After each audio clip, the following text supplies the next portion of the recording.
Bonsoir à tous et bonsoir notamment à mes étudiants du centre universitaire Salih Ahmed de N'Ama pour cette deuxième vidéo qui va nous introduire et nous conduire vers la deuxième phase après la première que nous avons vue la fois précédente. La deuxième phase, je l'ai appelée la phase de l'élaboration ou de la réalisation du mémoire. La première phase, si vous vous rappelez, c'était une phase appelée positionnement. C'est le choix de l'objet. D'abord, c'était le contexte et la discipline travaillée. Deuxième élément, c'était l'objet. Quel est l'objet de mon mémoire? L'oral, l'écrit, la grammaire, les interférences, etc. Troisième élément, c'était les motivations. Quelles sont les motivations? Qu'est-ce qui me motive? Qu'est-ce qui me pousse à choisir ce que j'ai choisi, à faire ce travail de recherche, à travailler sur ce sujet plutôt que sur un autre? Troisième ou quatrième élément, c'était les objectifs. Pourquoi je travaille ce thème? Dans quelle visée je fais tout ce que je fais? Et pour quelles raisons je le fais? Et enfin, c'était la connaissance de la littérature scientifique, à savoir la bibliographie. Dans cette deuxième phase, qui est la phase de l'élaboration, nous allons commencer d'abord par l'élaboration ou la formulation de la problématique. Qu'est-ce qu'une problématique? C'est une phrase dans laquelle vous mettez en avant un problème, celui que vous avez rencontré, que vous ressentez, qui a émergé lors de votre enquête, pré-enquête, pardon, ou lors de votre constat. La problématique, c'est une sorte de question principale, question centrale, disons question nodale. Nodale, ça vient de nœud, et le nœud, c'est la partie la plus dure d'une corde, par exemple, ou d'un endroit, ou d'un objet, de quelque chose. Donc la partie la plus dure, c'est le nœud. La partie nodale, ici, c'est la problématique. Par exemple, la problématique se forme à travers des questions comme pourquoi, comment, qu'est-ce qui ne marche pas, qu'est-ce qui pose problème ici ou là. Et enfin, quel. Par exemple, pourquoi les élèves n'arrivent-ils pas à rédiger un texte cohérent en français? Ça, c'est une problématique. Et vous l'avez reconnu, l'objet ici, c'est l'écrit. Pour l'oral, par exemple, on peut donner un autre exemple, une autre problématique, à savoir pourquoi mes élèves ne s'expriment-ils pas correctement à l'oral? Qu'est-ce qui leur pose problème? Etc. Ça, c'était pour l'oral. La problématique, c'est une question centrale, disais-je, mais qui nécessite un ensemble de questionnements. Ce sont des questions secondaires, si vous voulez. Le questionnement ou les questionnements sont un ensemble de questions, 2 ou 3 questions, qui permettent d'élucider, de mieux dire, de mieux expliquer la problématique qui est la question centrale, la question principale. Donc, quelles sont les difficultés, par exemple, rencontrées lors d'une séance d'écriture ou de préparation à l'écrit? Tout ce qui a un lien direct avec la problématique et qui a une formulation interrogative s'appelle un questionnement. Donc c'est une sorte d'ajout à la problématique, mais qui est un ajout ampliatif, explicatif, intéressant et de précision, qui demande ou qui exige ou qui veut être de précision. Après la problématique, nous allons passer après les questionnements, nous passerons aux hypothèses. Les hypothèses, ce sont des réponses provisoires à la problématique. Mais d'où viennent-elles, ces réponses-là? Où est-ce qu'on les trouve? Où les trouve-t-on? Eh bien, les réponses, on les trouve soit en théorie, soit dans la pratique.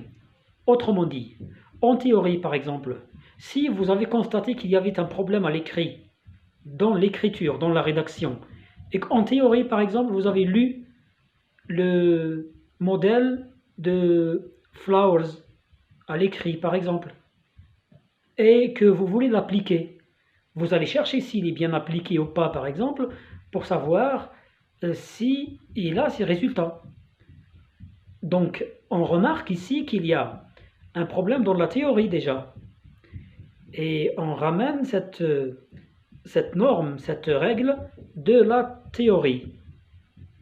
Et la réponse serait donc de dire la méthode, par exemple, poursuivie, appliquée pour apprendre et enseigner les grilles aux élèves ne serait pas la bonne. Et remarquez bien le verbe être et à quel temps il est conjugué. Ne serait pas la bonne, c'est le conditionnel, évidemment. Donc les hypothèses sont, leurs verbes sont conjugués au conditionnel présent, ou passé peut-être aussi. Donc ça c'est pour les hypothèses. On peut avoir une deuxième hypothèse, une troisième hypothèse, pourquoi pas.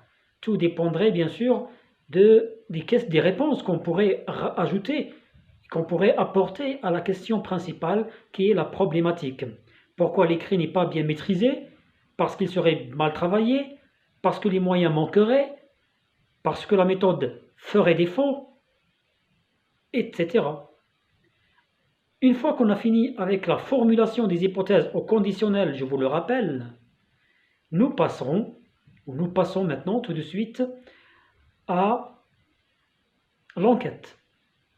Ce qui paraît le plus dur, le plus difficile, le plus ardu, l'enquête. Eh bien, dans l'enquête, nous avons 3 éléments principaux, à savoir le public cible, la population sur laquelle on travaille. Ça, c'est pour le premier élément. Le deuxième, le terrain et le temps où je travaille et quand je fais mon enquête et où la fais-je ou la ferai-je. Et enfin, les moyens et les démarches. On va les voir en détail. D'abord, le public cible.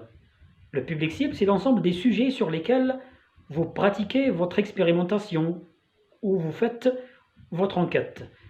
Par exemple, en classe du FLE, niveau 4e année moyenne. Ça, c'est un public. 4e année moyenne, classe du FLE. Le temps et le terrain. Le lieu et le temps, si vous voulez, le cadre spatio-temporel, comme on l'appelle en littérature. Le cadre spatio-temporel, le lieu d'abord, il faut préciser l'établissement. Vous faites votre enquête dans l'établissement tel, vous citez un nom, vous allez marquer le nom et le prénom du savant, par exemple, de la personnalité dont l'établissement porte le nom et dans quelle classe. Et le temps aussi, il faut le préciser. À quel moment vous avez fait votre enquête? Pendant quelle période? Par exemple, mon enquête s'étend entre le mois de janvier et le mois d'avril de l'an 2021, pendant quelques mois.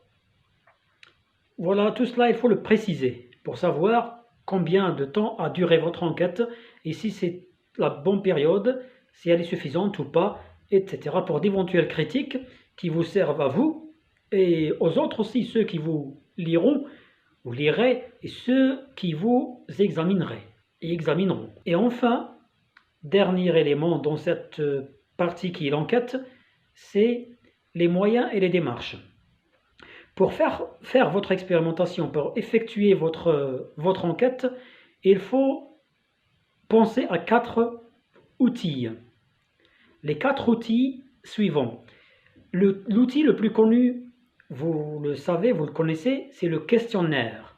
Tout le monde généralement travaille avec des questionnaires. Deuxième outil, c'est la grille d'observation. Lorsque vous voulez observer un endroit, un mouvement, un phénomène par exemple, des événements, le déroulement d'une séance en classe, vous allez employer comme outil la grille d'observation. Troisième élément, c'est l'entretien. Entretien oral. Et vous allez marquer bien sûr les réponses du sujet auquel vous vous adressez, afin que vous les analysiez a posteriori ou après que vous les aurez, après les avoir finis. Et quatrième élément, c'est l'application, l'expérimentation, l'essai. C'est un ensemble d'activités que vous faites dans le terrain de l'enquête pour voir la réaction des sujets avec lesquels vous travaillez. Ça, c'est la quatrième. Mais attention, il n'est pas obligatoire de faire tous les 4 ou d'employer, d'utiliser tous les 4. Vous pouvez par exemple utiliser un questionnaire et un entretien, ou un questionnaire, une application, ou une application, une grille d'observation, etc. Donc vous pouvez utiliser un seul outil aussi, pourvu qu'il soit efficace, efficient et rapporteur, si vous voulez, de résultats. Et on passe après, une fois qu'on a fini, on revient au terrain et à l'enquête, et au temps. Dans le terrain et le temps, vous allez aussi prendre du temps pour reconstruire votre corpus, l'analyser. Et analyser un corpus demande, quand on analyse, 4 opérations. Quand on analyse, qu'est-ce qu'on fait? Eh bien, on critique. Et quand on critique, bien sûr, on ne va pas critiquer de notre propre initiative.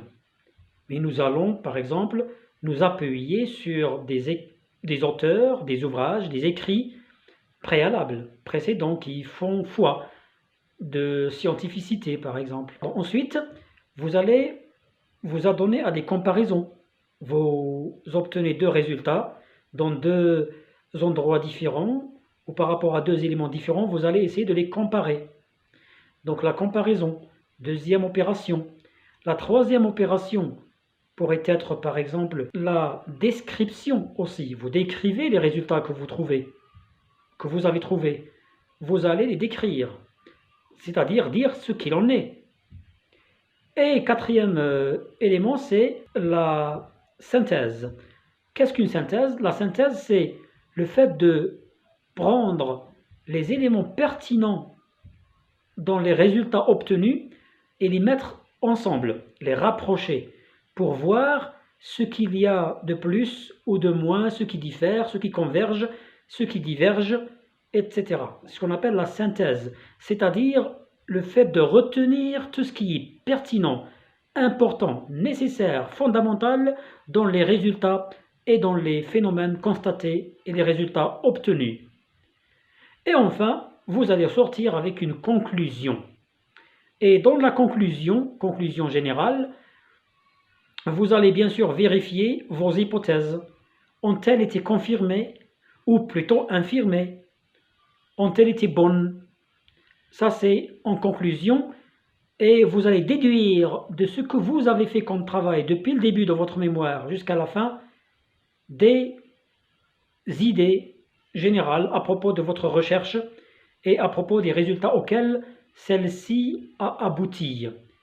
Et enfin, et en guise de bonne fin, vous allez essayer de proposer quelques suggestions, des remédiations par exemple, à partir des lectures que vous auriez faites, à partir d'une expérimentation que vous avez réalisée, à partir de quelque chose qui va vraiment bien et qui marche par rapport au phénomène étudié.